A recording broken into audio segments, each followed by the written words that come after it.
नमस्कार। आज हम बात करेंगे गट इन्फ्लेमेशन के बारे में या गट डिसबायोसिस के बारे में। पिछले वीडियो में हमने बात किया फैटी लिवर इंड्यूस्ड इन्फ्लेमेशन और जिससे होने वाले सिम्टम्स के बारे में। अब उसकी जो जड़ है वो एक गट का इन्फ्लेमेशन भी होता है। अगर आपका गट ठीक नहीं है, आपके इंटेस्टाइन ठीक नहीं है, तो आपको तरह तरह की बीमारी होने का रिस्क बढ़ जाता है। ऐसा क्यों बोला जाता है? क्योंकि हमारे इंटेस्टाइन में ट्रिलियंस ऑफ बैक्टीरिया होते हैं, फंगस होते हैं, डिफरेंट टाइप्स के माइक्रोबायोम्स पाए जाते हैं जो हमारी हेल्थ को मेंटेन करने के लिए काम करते हैं। तो इनका बैलेंस बनना बहुत जरूरी है। हेल्दी बैक्टीरिया ज्यादा होना चाहिए और बैड बैक्टीरिया कम होना चाहिए। इनका सिम्बायोसिस में रहना बड़ा जरूरी है अच्छी हेल्थ के लिए।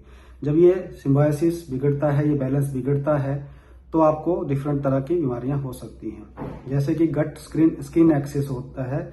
अगर गट खराब होता है, पेट में दिक्कत होती है, तो आपके स्किन की बीमारियां भी आना शुरू हो जाती हैं, जैसे कि एक्जिमा होता है, एक्ने होते हैं, रोजियोसा होता है। गट ब्रेन एक्सिस होता है। अगर गट में प्रॉब्लम है, इंटेस्टाइन में प्रॉब्लम है, बैक्टीरिया का बैलेंस ठीक नहीं है, तो वो डिफरेंट केमिकल्स बनाएंगे जो आपके लिए सही नहीं है और वो आपको फिर परेशान करेंगे। आपका मेंटल डिस्टर्बेंस कर सकते हैं, मूड फ्लक्चुएशंस कर सकते हैं, आपको फिटीग, मूडीनेस रह सकती है। ऐसा ही गट लिवर एक्सेस होता है। जितना भी खाना हमने खाया होता है वो ये बैक्टीरिया उसको पचाते हैं और उसको केमिकल फॉर्म में कन्वर्ट करके हमारे ब्लड सर्कुलेशन में भेज देते हैं और वो लिवर में जाता है, वहां फिल्ट्रेशन होता है। अगर ये सब कुछ बेसिक लेवल पे ही अगर खराब है तो लिवर में भी बीमारियां होना शुरू हो जाएंगी। लिवर को भी फैटी लिवर डिजीज होना शुरू हो जाता है और डिफरेंट टाइप्स की और क्रोनिक इलनेसेस हो जाती हैं।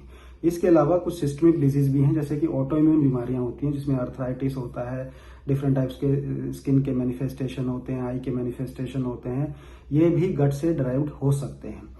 डायबिटीज जो बहुत कॉमन है आज के टाइम में, ये भी इंटेस्टाइन के अगर बैलेंस ठीक नहीं है बैक्टीरिया का, तो डायबिटीज होने का रिस्क बढ़ जाता है। इसीलिए gut health is very important.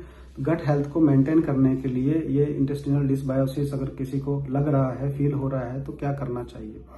आपको फर्मेंटेड चीजें ज्यादा लेनी चाहिए। फर्मेंटेड चीजें मीन्स जैसे कि कांजी, दही, केफिर, किमची, इस तरह की जो चीजें होती हैं जिनमें फर्मेंटेड चीजें ज्यादा होती हैं, वो डाइजेस्ट करना इजी होता है और हेल्दी बैक्टीरिया का अमाउंट ये बॉडी में बढ़ा देती हैं। इसके अलावा जो फाइबर रिच फूड होते हैं वो लेने चाहिए, जैसे कि आजकल होल ग्रेन का जो फैशन बढ़ा है, मिलेट्स का फैशन बढ़ा है, गेहूं को कम लेने के लिए कहा जाता है। फ्रूट्स, एप्पल आप ले सकते हैं, डिफरेंट टाइप्स के दूसरे फ्रूट्स भी ले सकते हैं, बेरीज ले सकते हैं, बादाम, अखरोट ये सब ले सकते हैं। ऑयल आपको हेल्दी लेने चाहिए, जैसे कि ऑलिव ऑयल, नट्स और डिफरेंट टाइप के सीड्स जैसे कि chia seed, flax seed, hemp seed, इस तरह के सीड्स ले सकते हैं। और जो सर्दियों में कॉमनली यूज की जाती हैं चीजें, अदरक, इलायची और दालचीनी, इसका भी एक उपयुक्त मात्रा में सेवन से आपको फायदा मिल सकता है। धन्यवाद।